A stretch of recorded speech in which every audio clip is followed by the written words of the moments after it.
Okay guys, so today we're looking at the TX22. This is not, I've had several people ask me if this was custom, the flag on the top, and it is not. It came out of the box this way. I kind of just accidentally found it at my local gun shop and thought it looked pretty sweet, so I picked it up. I had watched, if you're following guns at all right now, and I will show that this has been safety checked. Nothing in the chamber, no magazine. If you're into the gun world at all right now, you've probably seen a review on the TX22, but I thought I'd just go ahead and give my take on it. And honestly, I do think this is a great little gun. And I'll show some videos here of me shooting it and what have you. But I think this is a great gun, especially for the money. I'm not saying that there's not a better semi-automatic 22 out there. I personally, this is the first semi-automatic 22 handgun that I have owned.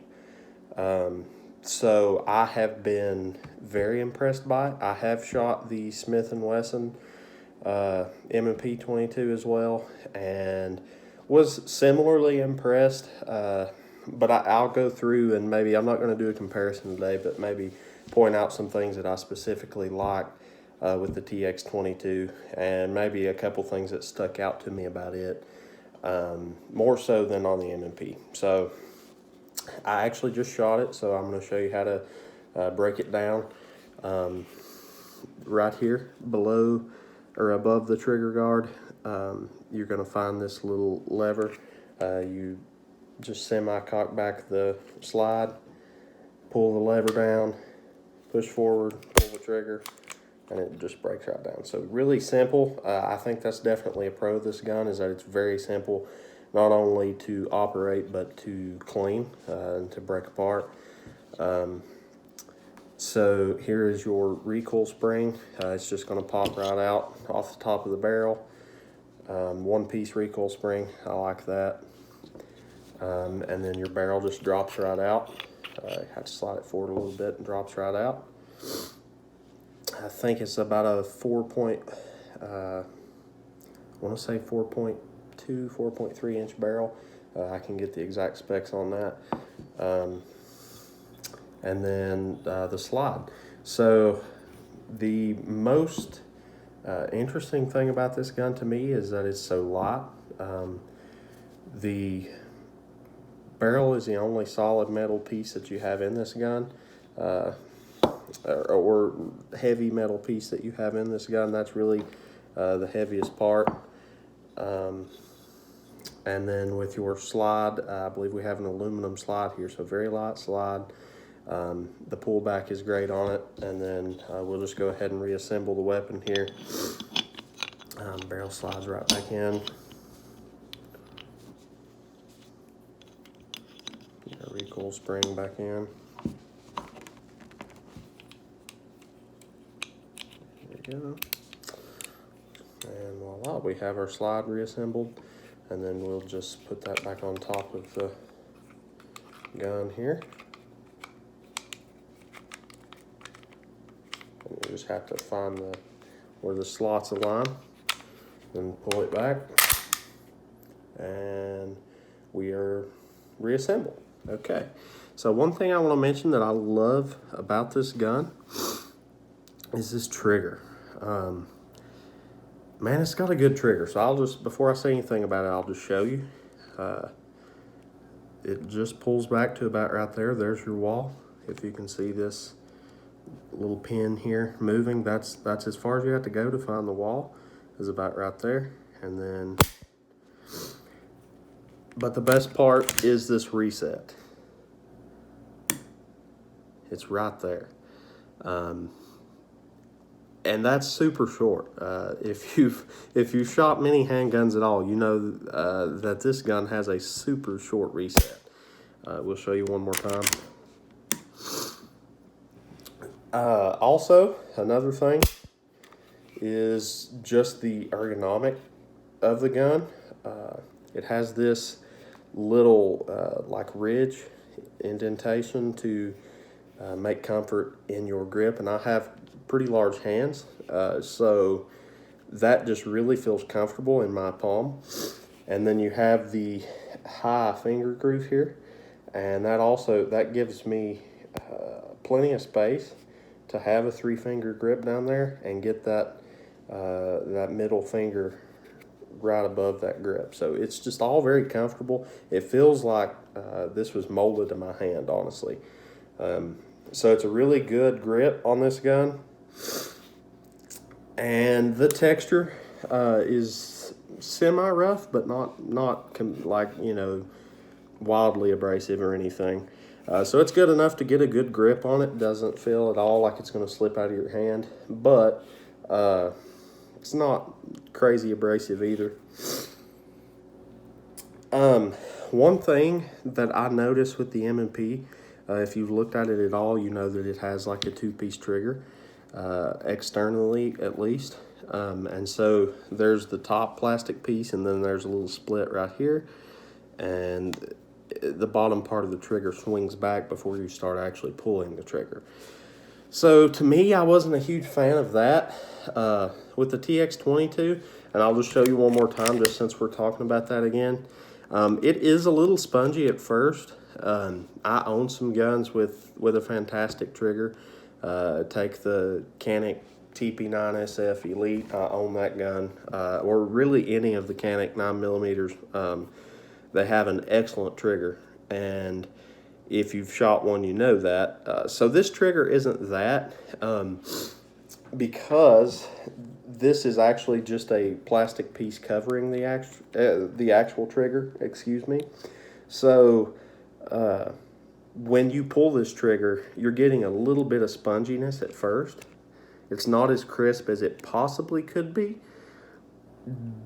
But to be a Taurus trigger, this is an excellent trigger. And I'll even go as far as saying to be any trigger, this is a good trigger just right out of the box. And, you know, that's not far to go to get to the wall. And then that reset, once again, is just fantastic. So, I think that's about it. I will talk about the sights real quickly. You have just your regular white dot sights on this gun. They do picture pretty well. I really am not too picky about sights. Going back to the Canik, like the 9mm, they do have like the Warren Tactical sights, which is a pretty decent sight. And so this isn't anything, you know, it's not a fiber optic sight or anything like that crazy, but just to be a factory sight, it's a really good sight, and I honestly have no complaints. The ejection port is not carved out on the top, so it is just on the side. That's a little different from some other 22s similar to this one. But I can honestly say that really hasn't bothered me a whole lot. I've put probably 600 to 700-ish rounds through this gun so far, and I've really not had any major issues. One thing I will talk about, I noticed one magazine that I fired through this gun, it was actually my father firing it, and he was having it fail to feed and fail to eject nearly every shot, and he was like, "What's going on?" I did notice that with this magazine, if you are going to load it quickly, if you're trying to load it quickly, it takes it pretty well. If you're just jamming these down in here, jamming rounds in it, it takes it pretty well. Unless you pull this slide and take too much tension off of the, see, you've got these little grips on the side to move the slide and magazine down. So if you move that down too far and you're just dropping them in, you're not pushing them in. When you're dropping them in, this magazine, the reason that it's able to accommodate 16 rounds as it does, which is amazing, is because the rims of the shells interlock.